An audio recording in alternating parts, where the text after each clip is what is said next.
Welcome to Anatomy of a Scene, a podcast where the people behind French film and TV walk us through their creative process. Episode 4, First Assistant Director, Organizing Challenging Takes, a podcast commissioned by Unifrance. In this episode, we spoke with Valentin Rodriguez, a First Assistant Director who has worked on Le Bureau des Légendes, The Bureau, created by Éric Rochant, La Maison, created by José Caltagirone and Valentine Milleville, and Revenge, directed by Coralie Farja. He shared his insights into working on Oussekine, a series created by Antoine Chevrolier, for which he was responsible for helping to coordinate a crowd scene. We also interview Célie Valdenaire, a first assistant director with 15 years of experience, who now primarily works on feature films. Her credits include The Brutalist by Brady Corbet, Le Mohican by Frédéric Farucci, and Enzo by Laurent Cantet, directed by Robin Campillo. Célie told us about her experience working on Petit Paysan, Bloody Milk, directed by Hubert Charuel, in which she coordinated the birth of a calf on set.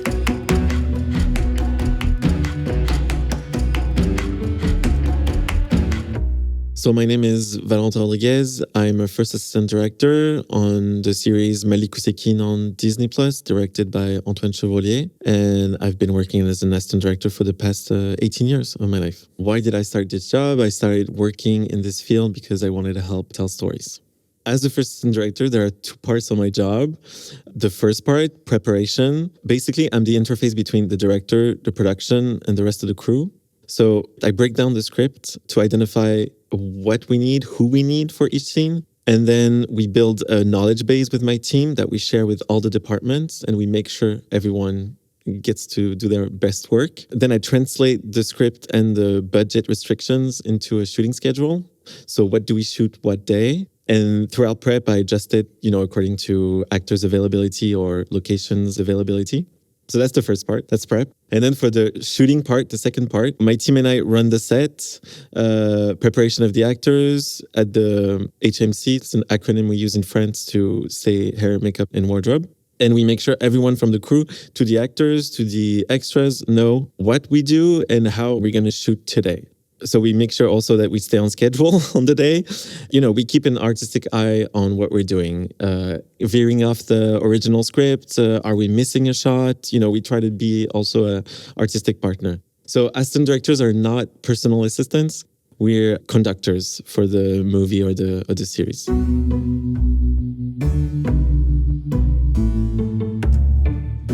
So today we're talking about Oussekine, which is a limited series on Disney+, directed by Antoine Chevrolier. And we're talking about the second episode of the series, the opening scene. The scene we're talking about takes place right after Malik Oussekine's murder. He was murdered by several police officers. He was coming home after going to a jazz club, and because there were some protests in the street from students, he was mistaken for one of the participants of the protest because he, wasn't white, and because he was, there was a lot of racism and still is in the police force. He was assaulted by police officers and killed. And so there was a silent march that was initiated the days after. And so we see this huge silent march of hundreds of people in the street of Paris. And inside this march, we follow the family who joined the march and who's walking along. And as they're walking, the crowd starts to learn that the initial law that the students were protesting against has been canceled by the government. So the silence turns into cheer, and then they spot policemen starting to gather around the march. So a protest starts to rise up, and the family escapes the silent march. How do we manage to get so many extras be so silent in this huge street? This is a challenging part of our job. It's a challenge on every project because outside of the intent of the scene, it's also our job to maintain quiet on set with the extras and the crew. So for this scene, my team and I prepared a lot, hand in hand with Marie-Pierre de la Brière, who was the casting director, to brief the extras ahead of time about what kind of scene we were going to shoot. So it was a silent walk that turned to joy until it turns into a protest. I also recorded myself yelling some of the chants against the police and sent the audio file to the extras so that they could rehearse in advance. And then on the day, once the extras are ready with wardrobe, hair, and makeup, we gather them and explain to them again how a shooting works. So, that we have to stay quiet between the takes, that we have to redo the scene several times because sometimes people have never been on set before. And of course, explain to them again what the scene is about. On set, we managed to get silence in the street by controlling it, thanks to Charles Miabamzila and his team, who was the location manager, régisseur général, as we say in France. And there's, of course, some post-production magic to make sure that, everyone stays quiet. So we told them the story about Malik Oussekine. We told them what was the social climate at the time. Antoine Chevrolier, our director, spent a lot of time documenting all the aspects of this story because he wanted to be very faithful and very respectful to Malik Oussekine's legacy, and that's what he really wanted to defend. So our job was just to, give all the information that Antoine gathered and to explain to them the intent of everything that, we were doing. So in terms of logistics, we shot it in a single day. We had 3 cameras. One was mainly stayed on the crane. The silent protest really existed. So we were relying on all the references that Antoine Chevrolier had and searched with the INA archives. And Marie-Pierre casted extras that looked like the protesters at the time. Mario Maurice looked for matching clothes for the extras based on the reference once again. The scouting team was searching for a similar avenue as the original. And then our incredible art director, Colombe Rabi, removed or covered up any elements in the street that were anachronistic. We brought in vintage cars and we turned this street that was a modern street into a street from back then. Our challenge was to find a street that didn't have too many trees because we were shooting in May versus the original Silent March date, which was in December. So we had to steer away from any street with a lot of trees. And we had to find a street that didn't need too many set intervention. So we ended up shooting in Avenue Niel in the 17th. That wasn't at all where the original march was. Inspired by Antoine, everyone in the crew wanted to be absolutely respectful to our shared history. Even though the street is absolutely packed, we only had 170 extras because of budget constraints. So they're all real extras, but the original ones, the 170 ones, are the ones from the yellow car up to the camera. The rest are just clones of the same extras. So we shot the opening shot several times to fill the street with the same extras, switching up their places, the signs they were holding, sometimes the upper clothes. So how long did it take us? We shot the main street part of the scene and the confrontation with the police in a day. We had 3 cameras with one always staying on the crane. So even though the scene is edited in separate parts, we shot it in several continuous shots. So we had to rehearse the full reactions of the crowd, from silence to then joy, to then seeing the police blockage and turning into anger. But we also had to give cues to the actors that crossed the protest to go talk to the family. So I had some of my assistants in the crowd wearing period clothes with a hidden talkie-walkie to give many separate cues to the extras or the actors during the continuous shots.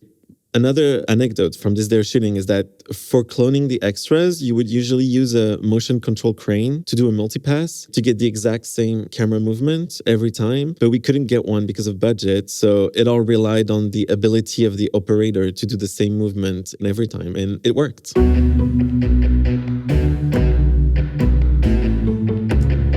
I think from this scene, the most challenging part was shooting it in continuous shots for almost every take. Just to get everything working in a single take is always challenging.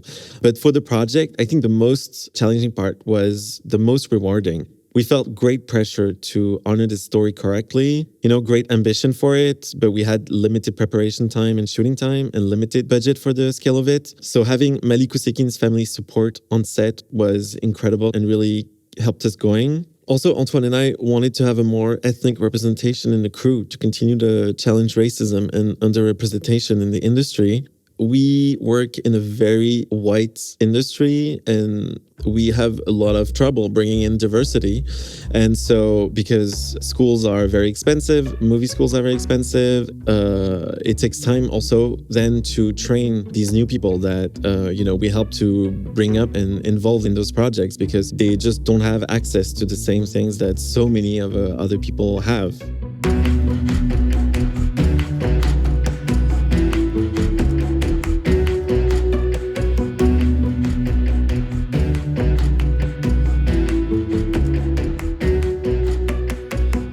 name is Célie Valdenaire. I work as a first assistant director on Petit Paysan, directed by Hubert Charuel. I first was a huge cinephile and I wanted to be part of the cinema. Like a lot of people, I just wanted to direct. And then I discovered that you can also be even more on the set than a director. Like you can be a first assistant director.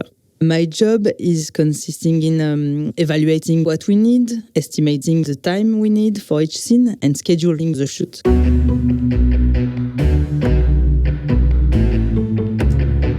The scene we are talking about is a calving. The main character is cows, and one is supposed to give birth.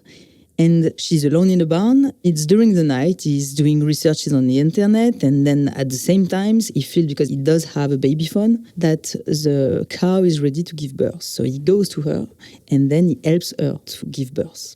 First, when I read the script, I just began to read the script and then I stopped. I took a dictionary and I reopened the script with the dictionary because there was a lot of specific terms I didn't understand at all because I was not a farmer, I didn't grow up in the campaign, so I absolutely didn't understand what we were talking about. Even a calving, I didn't know what it was.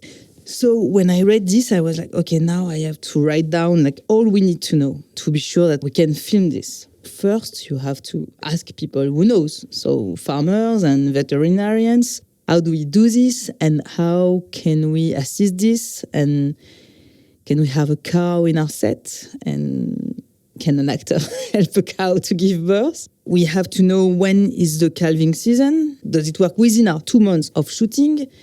So how can we have a cow in our exploitation? The thing is that to transport a cow in another place, you need to be sure that there is no cows in this other place because they can't share the place. So we asked farmers who had pregnant cows to know when was approximately the date of the giving birth. And you can't know if they say, oh, it's approximately middle of August. Let's say it's the 15th. So when do we have to have the cow in our barn? Let's say it's 1 week before and maybe it can be 1 week after. So let's say during 2 weeks, we need the cow in the barn, in the set. Okay, so during those 2 weeks, we need to survey the cow.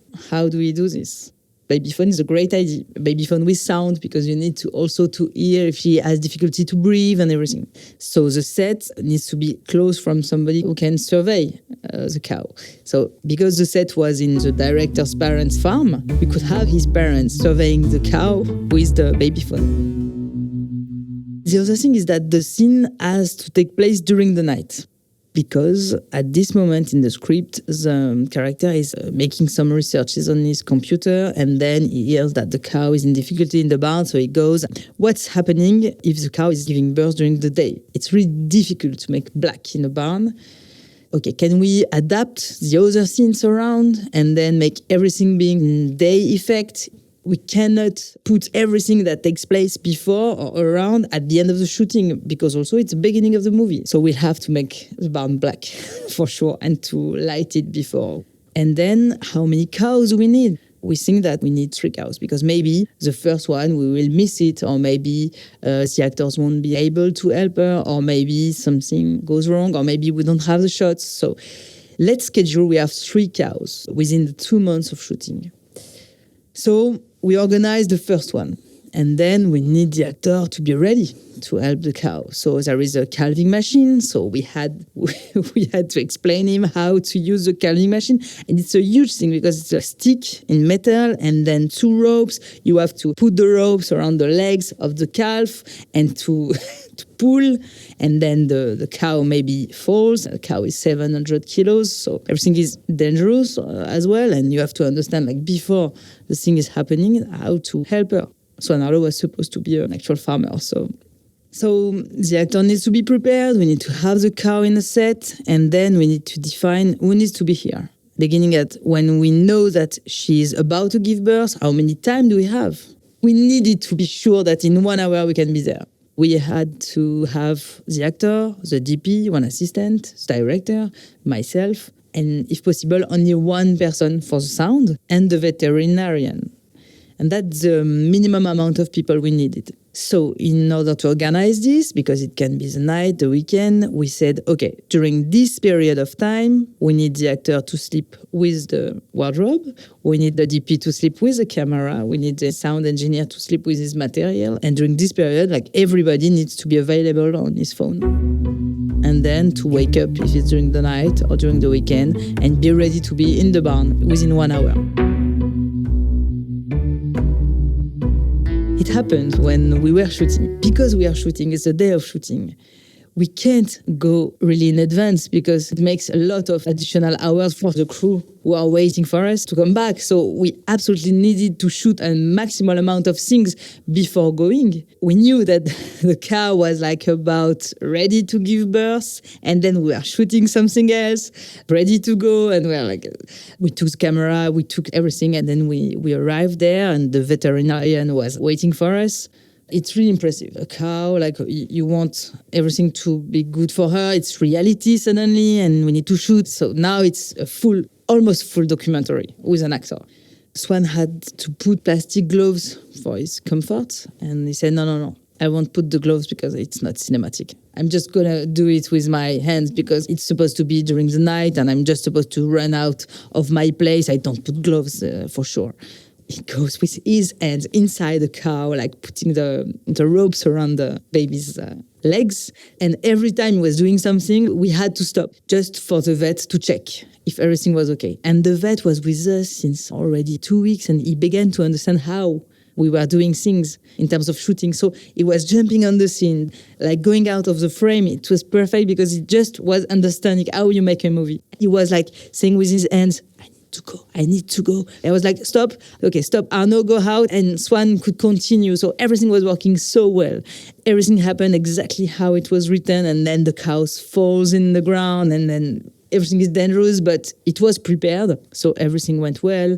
And the calf was okay. He was breathing. It's not all the time the case. So Swan helped him to breathe. Everything was really perfect. So let's go back to our set. This day was really terrible to finish because suddenly we didn't need the 2 other cows. We had enough footage for sure. And suddenly it was finished and it was done. I would say my job is to be a problem solver in many, many cases with the help of all the other ones, because I consider that I cannot do anything by myself. I just can find people who can, or help people doing things, or helping finding solutions. My job is to ask the right questions to be sure that everything works. Every single minute is scheduled, every single question is answered, every single thing is anticipated. And then, because everything is locked like this, then you can have things happen that you don't schedule. That's exactly because everything is locked that you can have things you don't expect.